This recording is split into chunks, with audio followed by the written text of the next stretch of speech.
Thank you, Mr. Chairman, and thank you to all the witnesses here today for your work on this supremely important issue. Thanks to Mr. Boardman for your service to Amtrak over many years and your service to the cause of transportation. I agree with you completely about fixing the Hudson, making sure that tunnel is workable, important not only to New York and its financial district, but really to the whole Northeast corridor. And so I agree completely that it is an urgent project. The state of Connecticut, as you know, is working closely with Amtrak to complete the Hartford line, which is an expanded and dramatically rebuilt railroad facility between New Haven, Springfield, and other parts. This line will create a huge number of jobs and make it easier for commuters to get across Connecticut and travel through New England. It will nearly triple the rail traffic and reduce trip times. It is a project that needs to be completed. It needs to be completed as soon as possible. There's simply no question about it. Amtrak has a unique and outsized role in this project, and you own the rail line and exercise an enormous control in construction management. So Connecticut, with very limited control, is depending on Amtrak to do its job here. Connecticut taxpayers will largely pay for the line and will use it. So what we have is a massive undertaking with a budget of nearly $574 million.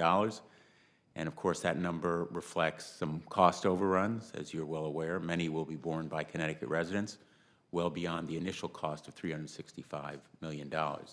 And the deadline for completion has slipped from 2016 to 2018. I know that we've engaged in many discussions. They've been productive and important, and your team is certainly receptive to suggestions made by our delegation and our governor, and I want to thank you and Secretary Fox for meeting with us earlier this year and your continuing dialogue with us. It seems like such a simple, basic solution to complete a project like this on budget by a certain date, which Amtrak has now agreed to do. Shouldn't this be standard practice for all Amtrak projects in all states?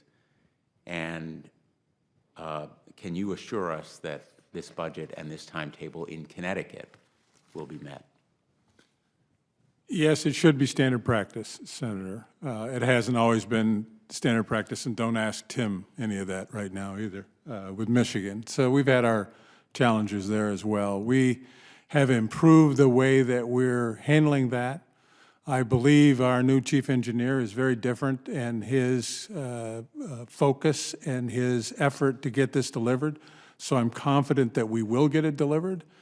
And actually, I'm confident that things are going pretty well because I was at a speaking engagement last week with Jim Redeker, and he was cordial. So I think we're okay right this minute.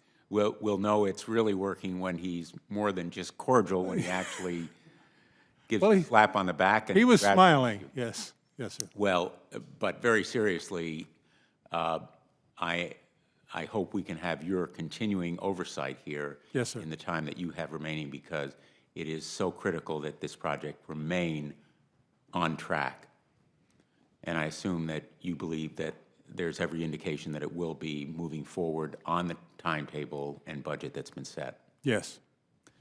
And that you'll continue to make your voice heard in this project. Yes. Thank you very much. Thank you, Mr. Chairman.